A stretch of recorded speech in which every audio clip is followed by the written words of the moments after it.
हाँ भाई, अपन चालू करते हैं क्लास। सबसे पहले एक न्यूमेरिकल बता देता हूँ, शुरुआत करते हैं अपन यहाँ से। देखो भाई, ये दो डोरियां हैं, इससे ये दो गेंदें बंधी हुई है। किताब का न्यूमेरिकल है तुम्हारे, ठीक है। दोनों पर समान आवेश है, इस पर भी क्यों है और इस पर भी आवेश कितना है, क्यों है। अब अपन चलते हैं, प्रतिकर्षण होगा। प्रतिकर्षण होगा तो ये इनके बीच की दूरी में क्या मान लेता हूं, x दूरी मान लेता हूं, और प्रत्येक डोरी की लंबाई भी बराबर है, तो डोरी की लंबाई मैंने क्या मान ली, स्मॉल l मान ली। ये l हो गई इसकी लंबाई भी l हो गई, ये यहां से बंधी हुई है।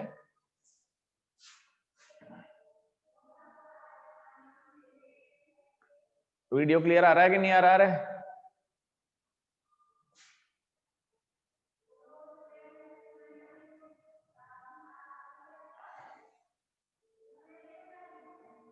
वीडियो क्लियर है, नहीं है?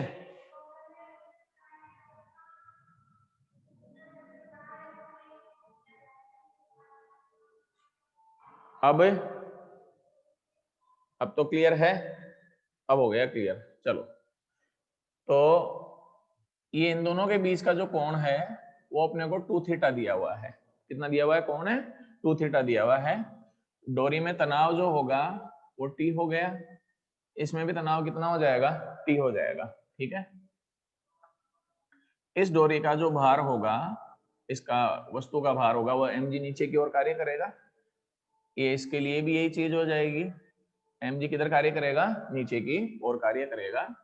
अब अपन चलते हैं, ये बीचों बीच में से लाइन खींच रहा हूं मैं। बीचों बीच में से अगर लाइन खींचते हो, ये कोण भी थीटा और ये कोण भी कितना हो जाएगा, थीटा हो जाएगा। अब यहां से अपन चले, देखो थोड़ी सी रचना कर रहे हैं अपन। अगर ये कोण थीटा, तो ये कोण भी किसके बराबर हो जाएगा, थीटा के बराबर। एकांतर कोण हो रहा है कि नहीं हो रहा है? अब आप ये जानते हैं कि सदिशों को दो घटकों में बांटा जा सकता है। कैसे? जैसे ये ए वेक्टर है, ये कोण थीटा है, तो ये घटक क्या आता है, ए कोस थीटा, और ये घटक क्या पड़ा होगा, ए साइन थीटा पड़ा है। तो टी का यहाँ पर क्या घटक आएगा, ये बता दो मेरे को। टी कोस थीटा आ गया समझ में, और यहाँ पर क्या घटक आएगा, टी साइन थीटा। सेम ऐसे कैसा इसमें हो जाएगा। अगर बलों के संतुलन से आप देखते हो तो टी कोस थीटा किसके इक्वल हो जाएगा, mg के इक्वल हो जाएगा। टी कोस थीटा किसके इक्वल हो जाएगा, mg के इक्वल हो जाएगा। तो अपन ये लिख सकते हैं T cos theta is equal to mg। ये इक्वेशन नंबर फर्स्ट हो गई। टी साइन थीटा किससे बैलेंस होगा, इन दोनों के मध्य लगने वाले प्रतिकर्षण बल से संतुलित हो जाता है। इन दोनों के मध्य क्या लगेगा, प्रतिकर्षण बल कार्य करेगा, और जो प्रतिकर्षण बल कार्य करेगा उससे संतुलित हो जाएगा। किसके बराबर हो जाएगा, F के बराबर होगा। अब कूलाम के नियम से क्या लिखोगे बताओ, टी साइन थीटा बराबर के क्यू स्क्वायर अपॉन दोनों के बीच की दूरी कितनी है, एक्स स्क्वायर। ये रहा क्यू इंटू क्यू, तो Q1 Q2 हो गया। ये समीकरण नंबर 2, 2 को 1 से भाग दे दो तो क्या आएगा, T sine theta upon T cos theta is equal to बोलो k q square upon x square upon क्या आएगा mg। ये इससे कैंसिल हो गया, क्या आया अपने पास बोलो, tan theta is equal to k q square upon x square mg। यहां तक समझ में आ गया होगा। अगर थीटा का मान काफी कम हो, थीटा का मान काफी कम होने पर tan theta nearly equal to theta, nearly equal to किसके बराबर ले सकते हो, साइन थीटा के बराबर, क्योंकि साइन थीटा भी किसके बराबर होता है, थीटा के ही बराबर होता है। तो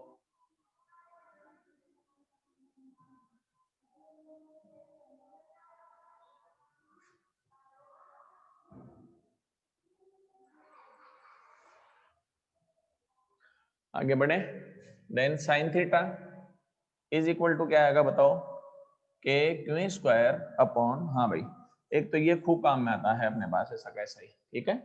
तो के क्यू स्क्वायर अपॉन क्या आएगा, एक्स स्क्वायर एम जी। अब यहां से चले, साइन थीटा का वैल्यू इसमें से निकाल सकते हो, किसी में से भी निकाल लो। ये थीटा ले लिया, थीटा के सामने की भुजा क्या हो जाएगी, लंब। ये कोण 90, ये क्या हो जाएगा, कर्ण हो जाएगा। ये लंब होगा जो आधा हो जाएगा कि नहीं होगा, आधा होगा तो कितना हो जाएगा, x/2 हो जाएगा। Sine theta is equal to लंब बटे कर्ण हो जाएगा। तो ये लंब बटे कर्ण, लंब x/2, कर्ण l है, तो k q square upon x square m g and x/2l is equal to k q square upon x square m g. ये इस तरह के 2-3 सवाल है तुम्हारी किताब में, ठीक है। उन 2-3 सवालों को अपने पास बेसिक तरीका यही है। अब उसमें अलग अलग पूछे हैं, किसी में तो x का मान पूछ लेते हैं, किसी में q का मान पूछ लेते हैं, किसी में m का मान पूछ लेते हैं। तरीका यही रहेगा, आप इसको सॉर्ट आउट कर सकते हैं। एक बार स्क्रीनशॉट ले लीजिए, उसके बाद में आगे बढ़ेंगे। एग्जाम्पल 1.2 के लास्ट में, क्लास के लास्ट में बता देंगे पूजा का। मेरे पास बुक नहीं है, नहीं तो आज भी बता। 1.2 क्या है निशा?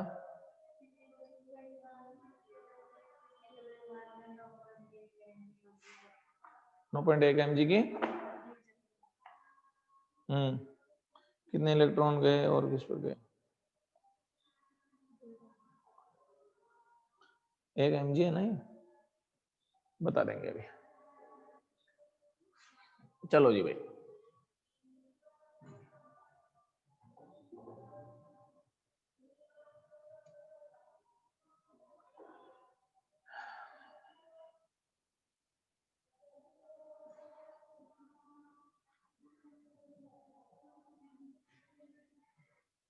लो भाई, ये पूजा पूछ रही है कि किसी वस्तु के द्रव्यमान में आवेशित करने पर 9.1 मिलीग्राम की वृद्धि हो जाती है।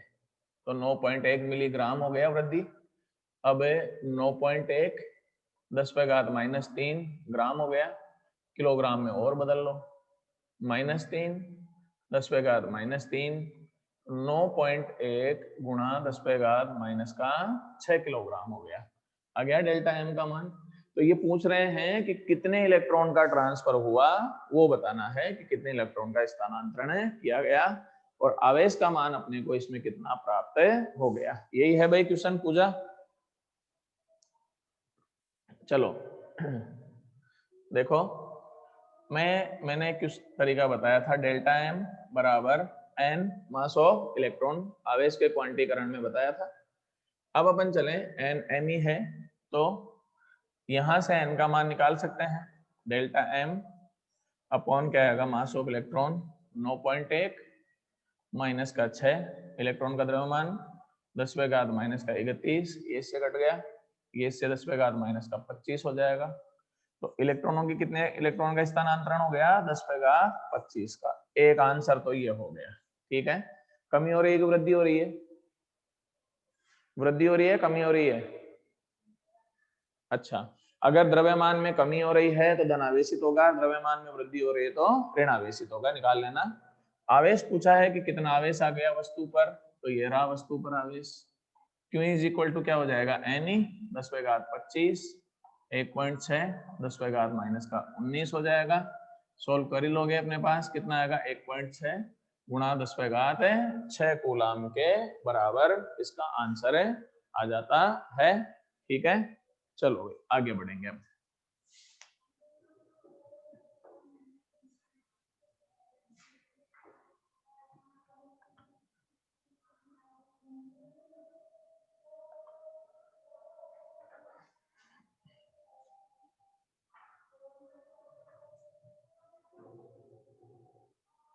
एक उदाहरण है भाई, हाइड्रोजन परमाणु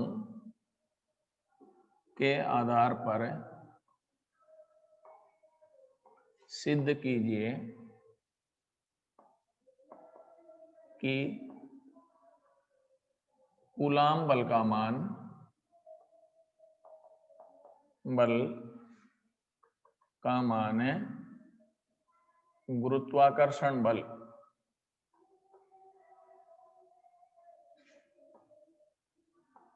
से काफी अधिक होता है। हाइड्रोजन परमाणु के आधार पर अपने को यह सिद्ध करना है कि कूलाम बल का मान गुरुत्वीय बल की तुलना में बहुत ही ज्यादा होता है। तो हाइड्रोजन का परमाणु सबसे सरलतम परमाणु है भाई अपने पास, है ना। हाइड्रोजन के परमाणु के नाभिक में क्या पाया जाता है भाई? एक प्रोटॉन। ये हाइड्रोजन के नाभिक में एक प्रोटॉन होता है, उसके चारों ओर कौन चक्कर लगाता रहता है? एक इलेक्ट्रॉन चक्कर लगाता रहता है। तो सबसे पहले इनके मध्य का गुरुत्वीय बल बोलो क्या रहेगा? गुरुत्वीय बल Fg is equal to Gm1m2 upon are square. एक तो प्रोटॉन है, दूसरा क्या है? इलेक्ट्रॉन है।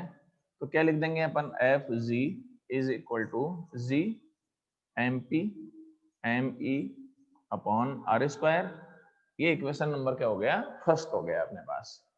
अब अपन यहां से चलें कूलाम बल। तो कूलाम बल का मान बोलो, नियम कूलाम के नियम से क्या रहेगा? F इलेक्ट्रोस्टैटिक के Q1 Q2 upon are square. Q1 कौन सा आवेश है? प्रोटॉन है। Q2 कौन सा आवेश है? इलेक्ट्रॉन है। Then F electrostatic is equal to proton पर आवेश E, इस पर भी आवेश E, आर स्क्वायर हो जाएगा। Then F electrostatic is equal to k square upon are square. ये समीकरण नंबर 2। 2 को 1 से डिवाइड करने हैं अपन, तो Fe upon Fg is equal to k square upon are square. Gmp upon are square. ये से कैंसिल आउट हो जाएगा। मान रखो 9 गुणा 10 पे घात 9 1.6 10 पे घात माइनस का 19 का होल स्क्वायर अपॉन जी का मान 6.67 माइनस का 11 1.67 माइनस का 27 9.1 10 पे घात माइनस का 31। ठीक है। जब इन सब को शॉर्ट आउट करोगे सर इलेक्ट्रॉन पर चार्ज, तो माइनस में ई होता है मयंक। पर अपन देखो एक बार ध्यान दो, यहां से मैं सदिश के रूप में नहीं ले रहा हूं बल को, मैं यहाँ पर परिमाण के रूप में ले रहा हूं। इसलिए अगर माइनस रखते भी हो तो सीधे ही परिमाण लेते हैं, मोड़ लेते हैं, माइनस किस में बदल जाएगा? प्लस में बदल जाएगा। अदरवाइज जो है ना माइनस में ही लिखते हैं, लेकिन मैंने वेक्टर फॉर्म में नहीं पढ़ा रहा हूं। मैं इस समय इसको परिमाण के रूप में पढ़ा रहा हूं, तो केवल ई ही लिया जा सकता है। क्लियर? कोई दिक्कत नहीं है। तो Fe अपॉन Fg जब इसको सोल्व करते हैं तो लगभग आंसर आता है 10 टू पावर 39 आ जाएगा इसका आंसर। ठीक है। तो अपन ये कह सकते हैं कि Fe is equal to 10 to power 39 Fg। इसका मतलब ये हुआ कूलाम बल का मान गुरुत्वीय बल की तुलना में बहुत ही ज्यादा होता है। कितने गुना है? 10 पे घात है 39 गुना है। तो अपन ये कह सकते हैं कि Fe is very very greater than क्या हो जाएगा? Fg हो जाएगा। अब उतार लो भाई इसको।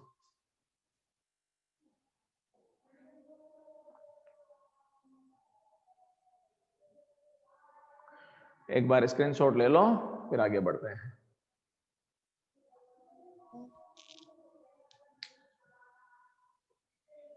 निशा एक बार एक क्वेश्चन था लास्ट में का,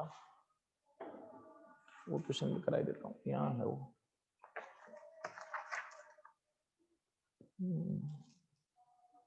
30 डिग्री का कोण है ना।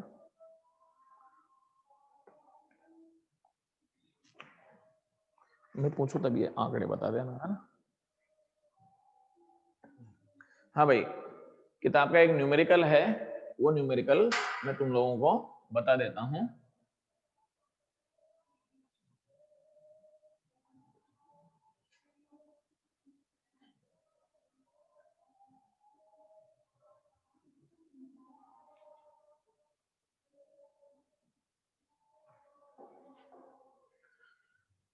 किताब का चौथा क्वेश्चन है भाई ये, है ना। चौथे क्वेश्चन में लिखा है कि 2 गोले हैं भाई, ये 2 गोले हैं, ठीक है। और ये डोरियां कितने कोण बनाती है? 30 डिग्री का कोण बनाती है एक दूसरे से। तो ये लिखा है इसमें कि इन दोनों के बीच का कोण कितना डिग्री का है, 30 डिग्री का। अभी थोड़ी देर पहले पढ़ाया था, बस वो का वही क्वेश्चन है। इन पर आवेश जो है वो Q मान लेते हैं। अब ये कह रहे हैं जो ये ठोस गोले हैं इनका घनत्व, तो D ऑफ सॉलिड ले लेता हूं मैं, ठीक है ना। इनका घनत्व दे रखा है 1.6 ग्राम प्रति सेंटीमीटर क्यूब, ठीक है। ये कह रहे हैं कि इस सिस्टम को या इस तंत्र को जब किसी द्रव में डुबोया जाता है, और जिस द्रव में डुबोया जाता है उस द्रव का घनत्व D ऑफ लिक्विड 0.8 है ग्राम प्रति सेंटीमीटर क्यूब दे रखा है। इसमें डुबोया जाता है तो भी इनके बीच का कोण उतना ही बना रहता है, मतलब प्रारंभिक कोण और अंतिम कोण में कोई परिवर्तन नहीं होता है। यह है कहने का मतलब। आ गया। सबसे पहले चलो अपन पहले तो निर्वात में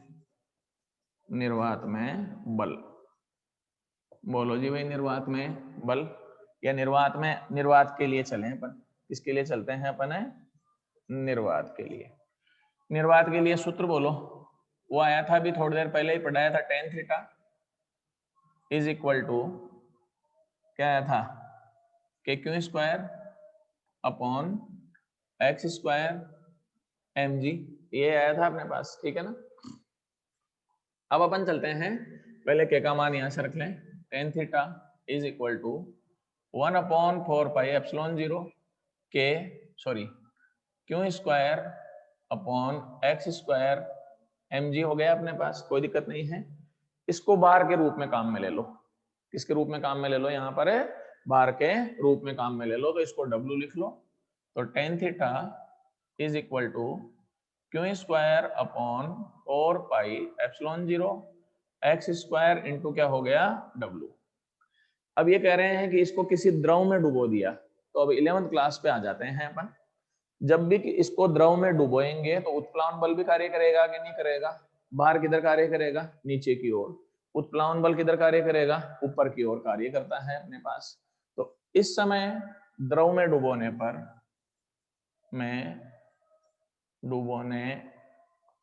पर आभासी भार कैसे निकालते हो? आभासी भार 11वीं में पढ़ा है।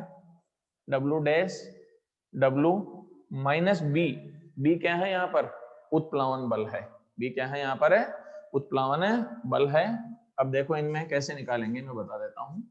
भार को क्या लिखते हो तुम तो ये बताओ? mg minus B। द्रव्यमान का सूत्र क्या होगा? D of solid. द्रव्यमान का सूत्र होता है आयतन इंटू घनत्व, तो ये घनत्व हो गया। गोले का आयतन कितना हो जाएगा? 4/3 πr क्यूब हो गया, इंटू जी हो गया। उत्प्लावन बल में केवल एक परिवर्तन होता है। जब भी अपन भार काम में लेते हैं तो भार में तो वस्तु का भार काम में आएगा, और उत्प्लावन बल में द्रव का घनत्व काम में आता है। जैसे एक मान लो कि लकड़ी का टुकड़ा है, पानी में डाल दिया, तो भार में तो किसका घनत्व काम करेगा? लकड़ी का। और उत्प्लावन बल में किसका घनत्व काम करेगा? पानी का घनत्व काम करता है, बाकी कोई भी परिवर्तन नहीं होता है। जैसे एक आदमी पानी में कूदता है तो आदमी के भार में तो किसका घनत्व काम करेगा? आदमी के शरीर का घनत्व काम करेगा। और उत्प्लावन बल में किसका घनत्व काम करेगा? पानी का घनत्व काम करेगा। तो कुछ भी चेंज नहीं करना है, ये लिखना है D ऑफ लिक्विड इंटू क्या आएगा? 4/3 πr क्यूब इंटू जी लिख सकते हो। अब अपन एक काम करते हैं, ये जो है पूरा ही कॉमन ले रहा हूं मैं एक बार। देखो भाई, पूरा ही कॉमन लूंगा तो मैं ये लिख सकता हूं कि W डैश बराबर D of solid 4/3 πr cube into g. ये पूरा ही पद कॉमन ले लिया। यहाँ तो एक बचेगा, वहां क्या बचेगा बताओ? 1 minus DL upon D solid, ठीक है। ये पद वापस किसके बराबर हो गया? देखो एक बार, mg के बराबर। किसके बराबर हो गया? mg के बराबर। तो इसको mg लिख दो, तो W डैश मतलब W लिख सकते हो। W 1 minus DL upon DS। ये इतना इसलिए बताया है कि 11वीं का तुम भूल गए होंगे, अदरवाइज जो है ना सीधा ये तरीका है। आभासी भार बराबर W 1 minus D of liquid, किसका घनत्व है, द्रव का, अपॉन क्या आएगा, डी ऑफ है सॉलिड, किसका घनत्व है, ये ठोस का घनत्व है, तो ये याद रख लेना। ठीक है, अब द्रव में डुबोने पर ये कह रहे हैं कि द्रव में डुबोते हैं तो भी कोण उतना ही बना रहता है, तो टेन थीटा ही लिखेंगे अपन, तो चलो टेन थीटा ही लिखेंगे। बोलो अब सूत्र, q square upon 4 pi epsilon 0 epsilon R, आया समझ में, कोण तो वही बना रहेगा तो टेन थीटा ही लिखना है। इसमें अपने को क्या लिखना है, एप्सिलॉन 0 को किससे गुणा कर दिया अपन ने, एप्सिलॉन आर से मल्टीप्लाई कर दिया, इनटू क्या रहेगा एक्स स्क्वायर, इनटू क्या आएगा बताओ, डब्लू डैश। अब ये देखो दोनों, ये इसका और इसका लेफ्ट हैंड साइड इक्वल है, तो राइट हैंड साइड भी क्या हो जाएंगे, इक्वल, मान रखो टेन थीटा का, तो क्यू स्क्वायर अपॉन क्या रहेगा बताओ, 4 pi epsilon 0 x square W is equal to q square upon 4 pi epsilon 0 epsilon R, x square W dash का मान यहां से रखो, W 1 minus D liquid upon D solid. अब जो जो कैंसिल आउट हो रहे हैं उनको कैंसिल आउट करते चले जाओ, आंसर आता चला जाए, सारे कट गए, ठीक है ना। इधर क्या बचा, एप्सिलॉन आर, ये यहां ले आओ, तो एप्सिलॉन आर बराबर क्या आएगा बताओ, 1 upon 1 minus D L upon D S, बस आंसर आ गया भाई। 1 अपॉन 1 माइनस लिक्विड का 0.8 है, सॉलिड का 1.6 है, कितने बार कटेगा, 2 बार, 1 माइनस 1/2 कितना हो जाएगा, 1/2 हो जाएगा, तो क्या रहेगा अपने पास एप्सिलॉन आर का मान, बोलो एप्सिलॉन आर बराबर 1/1/2, ऊपर जाएगा तो आंसर किसके बराबर हो जाएगा, 2 के बराबर। तुम्हारी बुक का ही चौथा क्वेश्चन है, वही मैंने कराया है, अब एक बार आप इसका स्क्रीनशॉट ले लीजिएगा।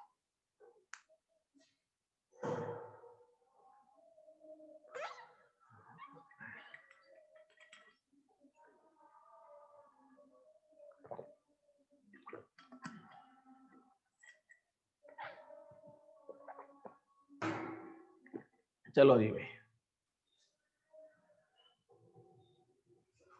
ये सूत्र उतार लो, ये डायरेक्ट काम में ले सकते हो।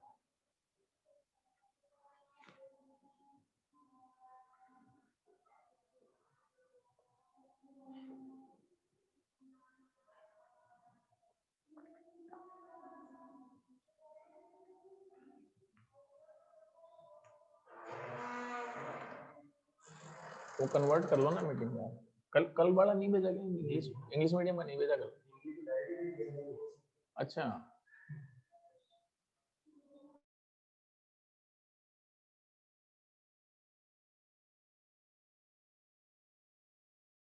और मैं टॉपिक लिख देता हूँ, वो ये है प्रिंसिपल ऑफ सुपरपोजिशन।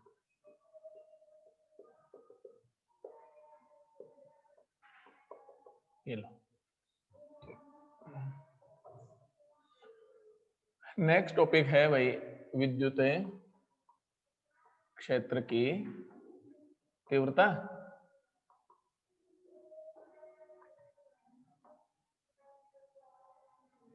कल गुरुत्वीय बल और कूलाम बल की तुलना करा दी थी ना, विद्युत क्षेत्र की तीव्रता। सबसे पहले आते हैं इसकी परिभाषा, परिभाषा है भाई अपने पास है क्या है कि प्रति एकांक धनावेश, प्रति एकांक परीक्षण आवेश पर, प्रति एकांक परीक्षण आवेश पर लगने वाला बल किसके बराबर होता है, विद्युत क्षेत्र की तीव्रता के बराबर होता है।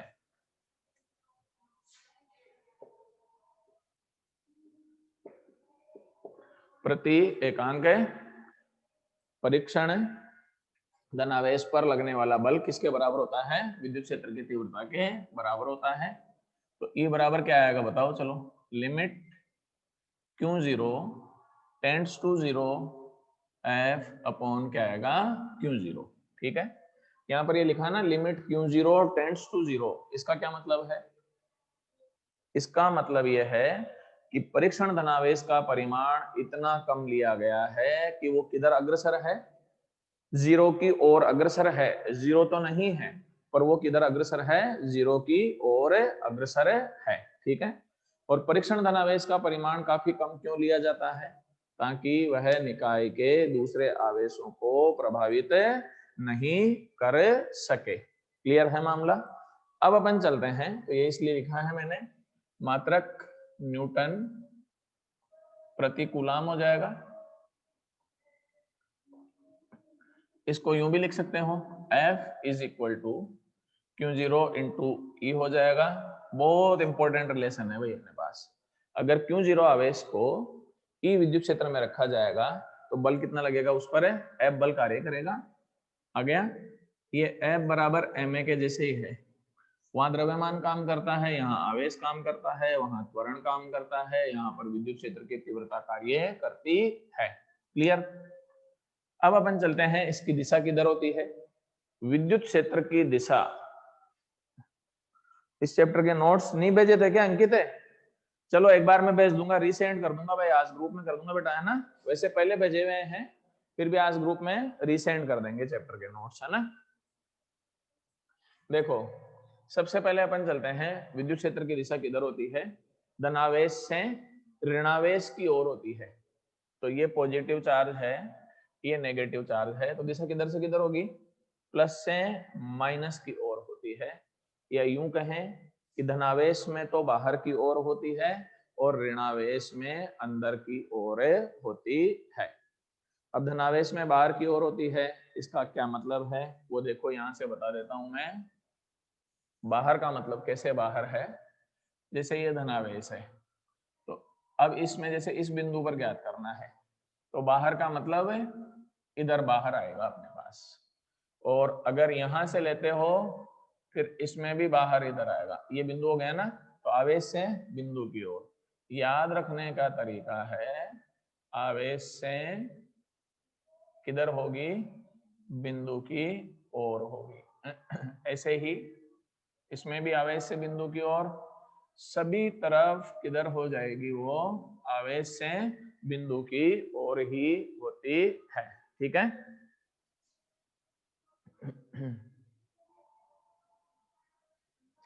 अब ये तो बात हो गई इसकी।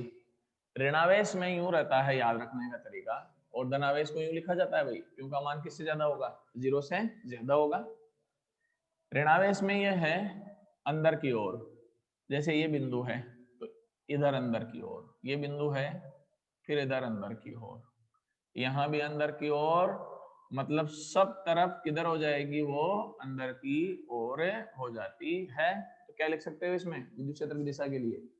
बिंदु से आवेश की ओर। ये सबसे सीधा तरीका है इसको याद रखने का कि विद्युत क्षेत्र की दिशा किधर हो जाएगी? बिंदु से आवेश की ओर होती है।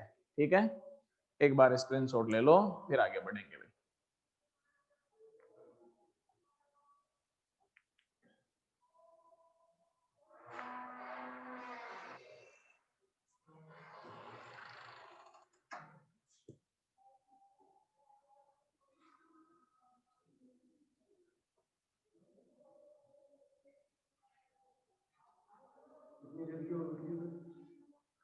5-7 मिनट की है, 5-7 मिनट की है, होने वाली है।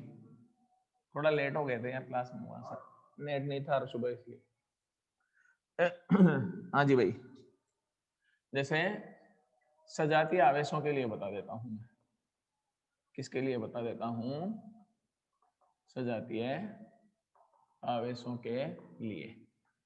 इनके लिए Q1 Q2 गुणनफल किससे ज्यादा हो जाएगा? 0 से ज्यादा हो जाएगा इनका गुणनफल। सजातीय का मतलब या तो दोनों धनावेश होंगे या दोनों क्या हो जाएंगे? ऋणावेश हो जाएंगे। दोनों पॉजिटिव चार्ज ले लूं एक बार, ये पॉजिटिव, ये भी पॉजिटिव चार्ज ले लिया, ये Q1 हो गया, ये Q2 हो गया। इसके कारण विद्युत क्षेत्र E1 ले लेता हूं, इसके कारण विद्युत क्षेत्र क्या ले लेता हूं मैं? E2 ले लेता हूं। 3 बिंदुओं पर विद्युत क्षेत्र ज्ञात करना है, A, ये कौन सा हो जाएगा बी और ये कौन सा हो जाएगा सी हो जाएगा। ठीक है, सबसे पहले ए पर आ जाओ। धनावेश है, विद्युत क्षेत्र की दिशा बोलो, आवेश से बिंदु की ओर, ये आवेश से बिंदु की ओर। फिर आ जाओ, ये भी धनावेश है, आवेश से बिंदु की ओर, तो ये बिंदु की ओर। E1 और E2 एक दिशा में है या विपरीत दिशा में है? एक ही दिशा में है। जुड़ेंगे तो EA बराबर क्या हो जाएगा बताओ, E1 प्लस E2। आ गया समझ में? बी बिंदु पर ज्ञात करना है, आवेश से बिंदु की ओर हो जाएगी, इसमें भी आवेश से बिंदु की ओर हो जाएगी। ये E1 हो जाएगा और ये क्या हो जाएगा E2 हो जाएगा। तो EB किसके बराबर होगा? E1 माइनस E2 के बराबर, क्योंकि दिशा क्या हो रही है विपरीत। अब यदि मान लो कि E1 बराबर E2 हो तो EB अपने आप ही किसके बराबर हो जाएगा 0 के बराबर। मतलब इनके बीच में कोई ना कोई एक बिंदु अवश्य ऐसा प्राप्त किया जा सकता है जहां पर विद्युत क्षेत्र किसके बराबर हो जाएगा 0 के बराबर। अब आ जाओ भाई तीसरा पॉइंट, ये रहा। पहले धनावेश से बिंदु की ओर, तो ये E1 हो गया। फिर आवेश से बिंदु की ओर, ये क्या हो जाएगा E2। आ रहा है समझ में? तो यहां से आ ही रहा है। तो EC किसके बराबर हो जाएगा बताओ वापस, E1 प्लस क्या हो जाएगा E2 के बराबर। ये 3 पॉइंट हो गए, A हो गया, ये B हो गया और ये क्या हो गया C हो गया।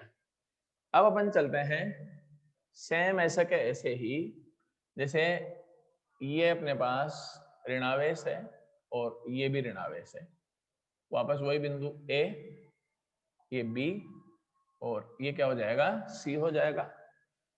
इसके कारण अपन मान लेते हैं E1, इसके कारण क्या मान लेते हैं E2 है। तो अब बोलो इसमें बिंदु से आवेश की ओर, तो ये E1, फिर बिंदु से आवेश की ओर, तो ये E2। पर दिशा दोनों की क्या है समान, समान दिशा है, तो EA किसके बराबर हो जाएगा बताओ जी भाई, E1 प्लस E2 के बराबर। बी पर आ जाओ, बिंदु से आवेश की ओर E1, बिंदु से आवेश की ओर E2, तो EB वापस किसके बराबर आएगा E1 माइनस E2 के बराबर। और यदि E1 बराबर E2 हो जाए तो EB किसके बराबर आ सकता है 0 के बराबर प्राप्त हो सकता है। अब अपन वापस चलते हैं C पर आ जाओ। C पर कैसे चलोगे, ये रहा बिंदु, बिंदु से आवेश की ओर E1, बिंदु से आवेश की ओर E2, तो EC किसके बराबर हो जाएगा E1 प्लस E2 के बराबर हो जाएगा। तो सजातीय आवेशों में आवेशों के बीच में कोई ना कोई बिंदु प्राप्त किया जा सकता है जिस पर विद्युत क्षेत्र किसके बराबर हो जाता है 0 के बराबर। अब आ जाओ ये विजातीय आवेशों के लिए,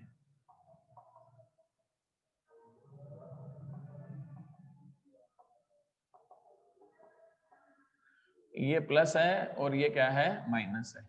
ये E1 लेंगे और ये क्या लेंगे E2। ए बिंदु, ये बी बिंदु और ये सी बिंदु। बोलो आवेश से बिंदु की ओर E1 हो जाएगा। इसमें बोलो बिंदु से आवेश की ओर, तो ये E2 हो जाएगा। दोनों एक दूसरे के क्या है विपरीत हैं, तो EA बराबर E1 माइनस क्या हो जाएगा E2 आ जाएगा इसमें। तो ठीक है, अब आ जाओ भाई बी पर। बी पर देखना एक बार, आवेश से बिंदु की ओर और बिंदु से आवेश की ओर, तो ये E2 हो जाएगा। तो EB इज इक्वल टू क्या हो जाएगा E1 प्लस E2 हो जाएगा। उसके बाद में आ जाओ सी पर, पहले आवेश से बिंदु की ओर, तो ये E1 हो जाएगा। फिर बिंदु से आवेश की ओर, तो ये E2 हो जाएगा। तो EC vector is equal to E1 minus E2 vector. ये काम खत्म, स्क्रीनशॉट ले लो, ये लो।